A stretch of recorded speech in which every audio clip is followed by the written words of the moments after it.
couple weeks ago, I talked about J.P. Morgan. And now it's J.P. Morgan Chase. And I talked about, was it a couple weeks ago, Alex?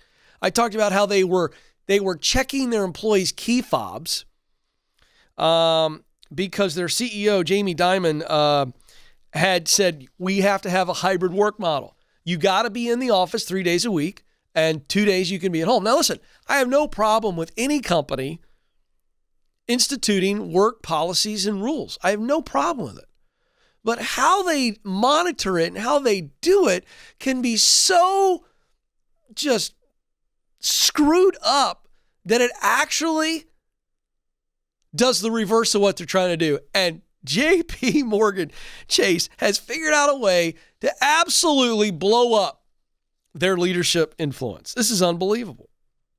So I talked about the key fobs, but now it's come out that they have this system called Workforce Activity Data Utility.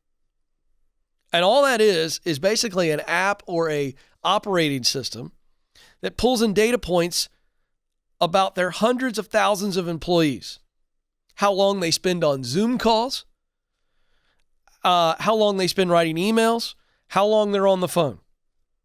The data collection system has come to inspire rumors and fear throughout America's biggest bank. Yeah, shocking. Now, attorneys and experts are quick to point out that they are legally within their rights to gather information regarding employees' activities on the job. And they are. But I wrote this down, Alex. It's lawful, but it's also awful. There it is, folks. That's why I show up every day, to give you little nuggets like that. It's lawful, but it's awful. Why is it awful? Direct quote from one of their employees. It has fostered paranoia. You bet it has. It has fostered distrust. And to be honest with you, it's fostered a lot of disrespect. Of course it has. Of course it has. You treat adults like toddlers, you're going to increase paranoia. You treat adults like toddlers, oh, it's going to create distrust. They distrust you because you don't trust them. There's the irony of ironies. And if you treat adults like toddlers, guess what? They're going to buck up against your horrible leadership. So in your attempt to increase engagement and productivity, you are actually torpedoing it.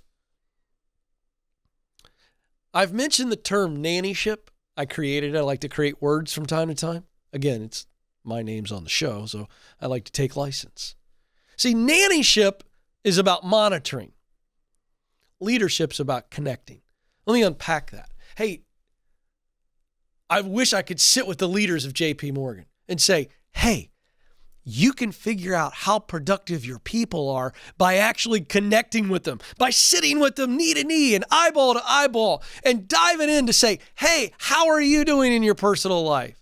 Hey, how can I help you win in your job?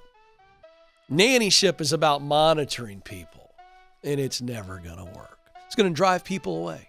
But see, leadership is about connecting to people, and they're going to draw into you and stay with you. I don't know why this is so hard. Stop treating people like toddlers, you dolts.